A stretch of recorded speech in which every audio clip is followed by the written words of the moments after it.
Hello friends, today we are going to continue chapter number 9, Fundamental Rights, Fundamental Duties and Directive Principle of State Policy, lecture number 8. Friends, up to now in this chapter we have discussed about fundamental rights, human rights and its importance. From the very beginning itself, we started discussing about what is fundamental rights, what is human rights. Whatever right any human being is getting since birth, for any country, for anywhere in the world, without any discrimination of caste, creed, religion, place of birth, that is known as human rights. Friends, we already discussed that these human rights are very much important for the all-round development of any particular human being. We discussed that these human rights are very much important for the growth and development of every citizen. As being inspired by this human right, even our constitutional framers incorporated certain rights in the constitution which were known as the fundamental rights. Friends, when we discussed about these fundamental rights, we learned that there are total 6 fundamental rights incorporated in our constitution. Right to equality, right to freedom of religion, cultural and educational right, right to freedom, right against exploitation, and right to constitutional remedies. Friends, we discussed in detail about all the 6 rights. In right to equality, we understood that it is a right in which each and every citizen is considered equal in the eye of law. There is no discrimination among any citizen of India on the basis of caste, creed, religion, language, gender. They all are equal in the eye of law. Equal protection is given to each and every individual, each and every citizen of India. There is no restriction on the entrance of any citizen to any public place.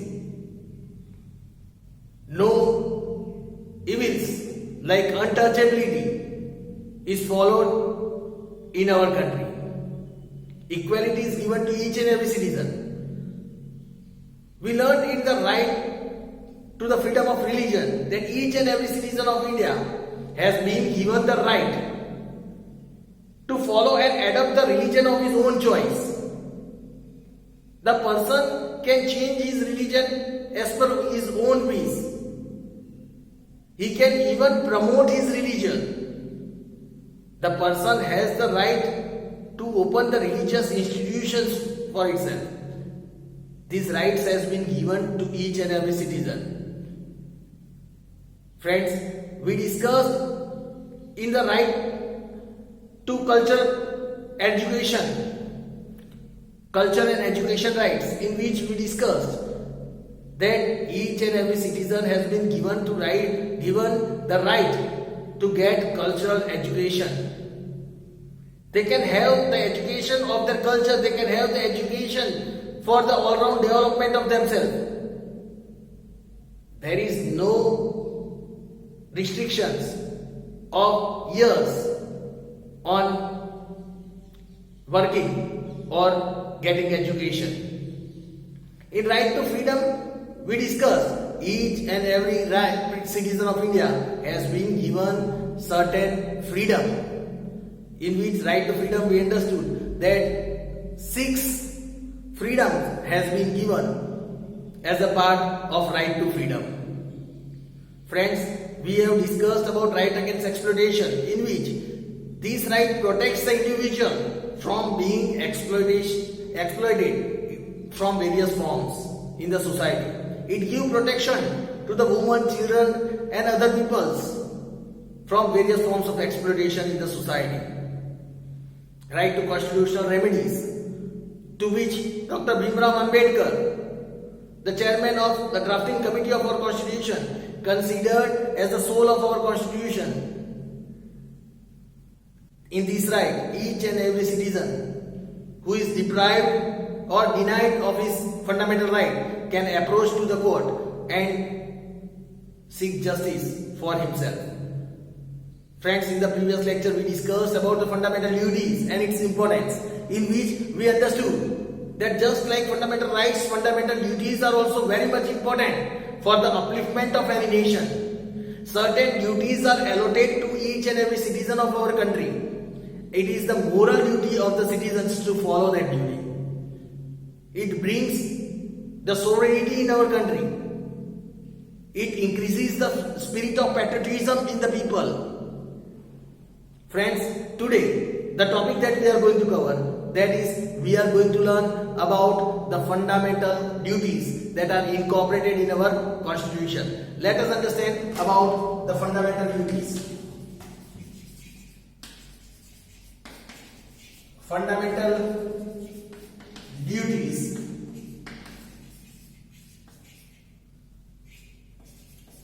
incorporated in the constitution.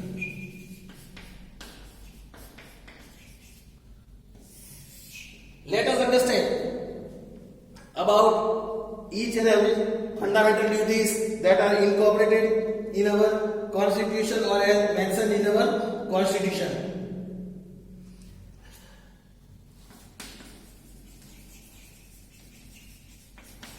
Fundamental duties.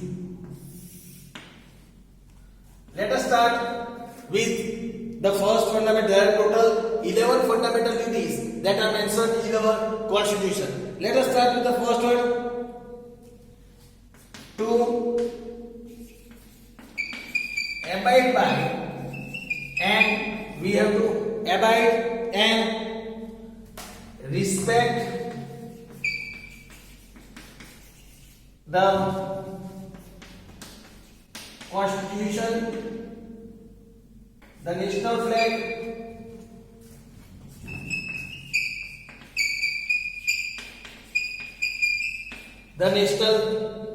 we have to abide by and respect the Constitution, the national flag, and the national anthem.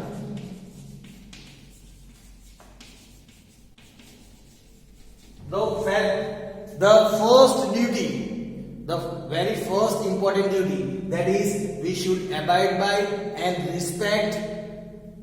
To whom we have to respect?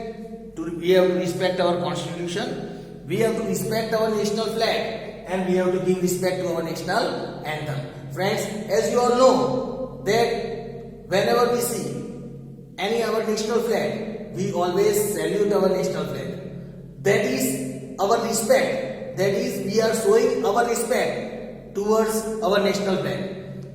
You might have seen many times, friends, that whenever there is national anthem is going on, we always stand up to give respect to our national anthem. So friends, it becomes our duty that wherever our national flag is there, we should always respect it. We should always give respect, and we should always give respect to our national anthem, as well as wherever and whichsoever country our national anthem is going on, we should always give respect. That is our very first duty. Second duty, to cherish. Second duty is to cherish and follow the noble ideas, to cherish and follow the noble ideas of our national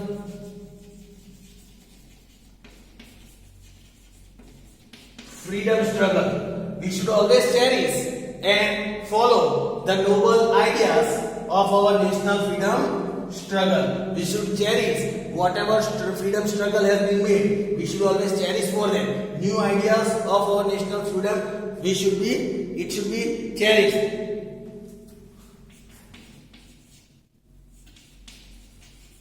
To uphold and protect, we should also uphold and protect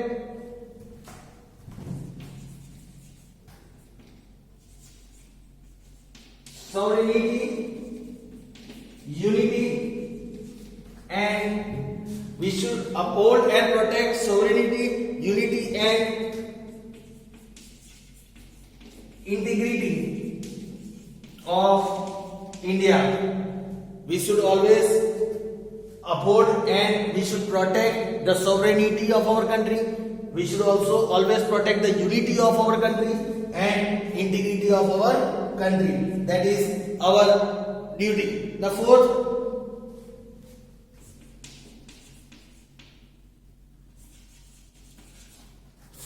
duty is to defend the country and render the national service, and also to render the national service as and when required. We should always defend our country wherever it is possible. Wherever it is required, we should always defend our country, and we should always be ready to give the national service whenever it is required. Whenever our nation needs us or needs our service, we should always be eager to serve the nation. That is our duty towards our nation, to give service to our nation. Fifth one is to promote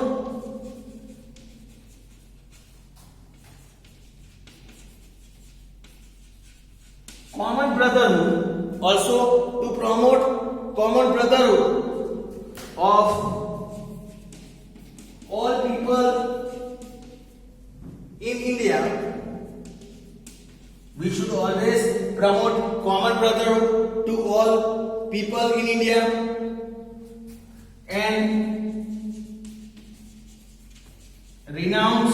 we should always renounce practices. We should always renounce the practices derogatory practices that are derogatory to the dignity of woman. Friends, here it is said, also we should promote common brotherhood among all the people.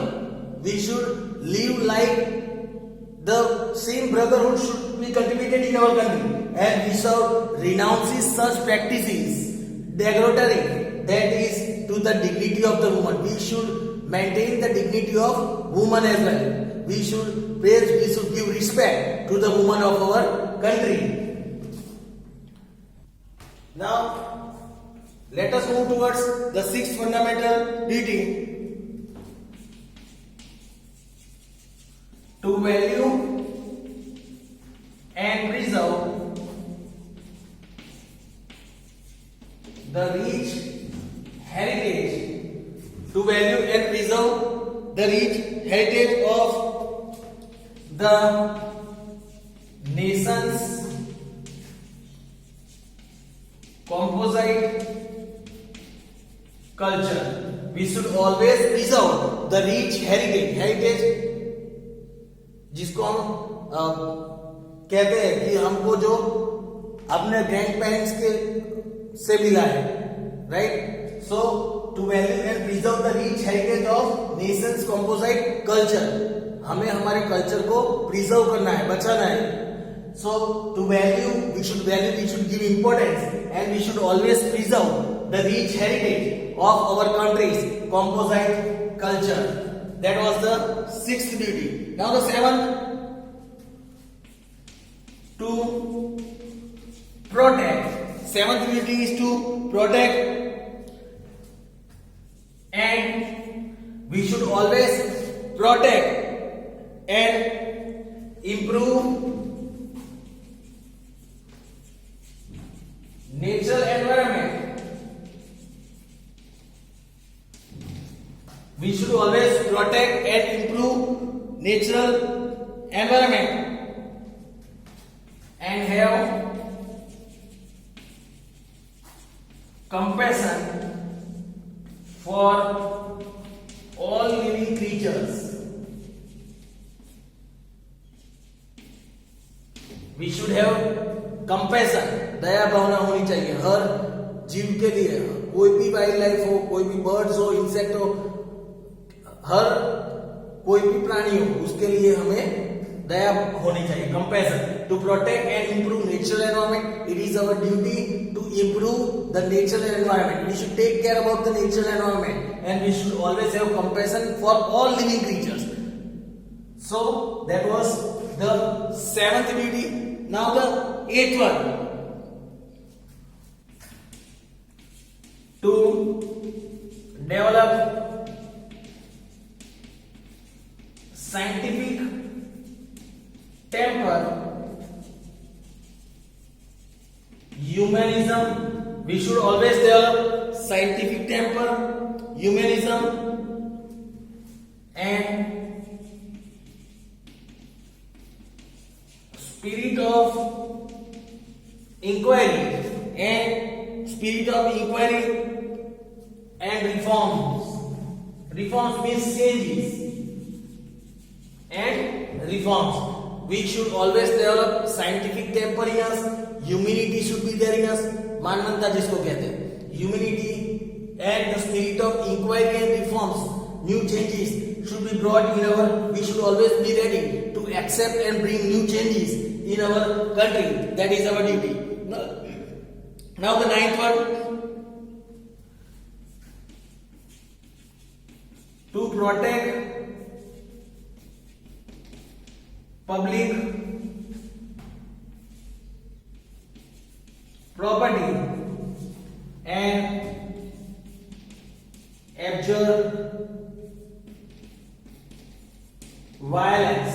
As you all know, friends, that since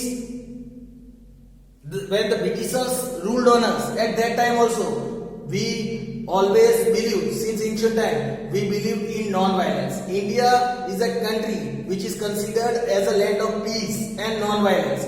Friends, here it is said as our fundamental duty that we should protect the public property. Public property is for the welfare and for the utilization of people. And so, we should protect that public property and we should abjure violence. We should not do violence in our country. We should always stay away from the violence. 10th,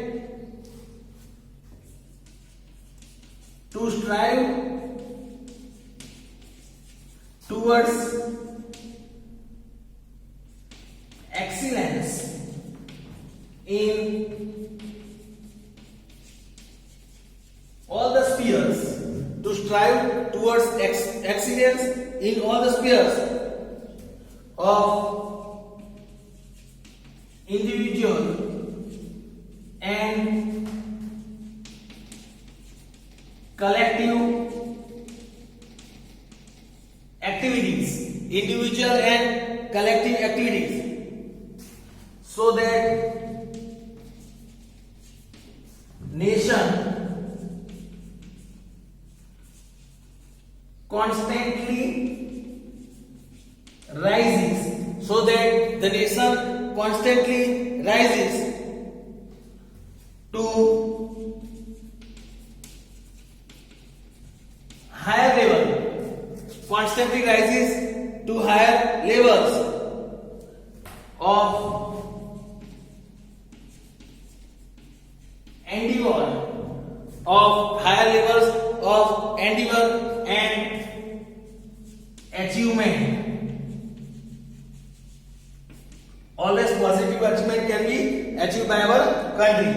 We should always strive towards excellence. We should always move forward towards excellence in all the sphere, whether it is individual or it is a collective activity. If we are doing individually any progress or we are doing any collective, means group activity, we should always try to bring excellence in that, and we should always constantly rise at the higher level of endeavor, and we should always maintain the dignity of our country, and achievement should be brought. And the 11th and last duty,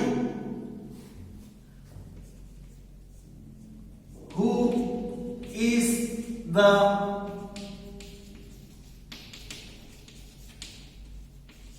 parent or guardian, who is the parent or guardian, to provide free and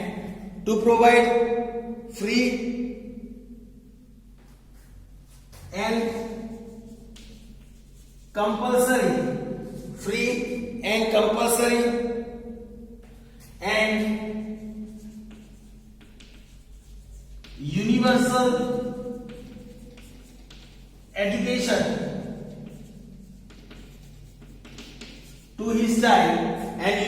education to his child, or ward, we can say, or the ward to whom the person is a guardian, as the case may be,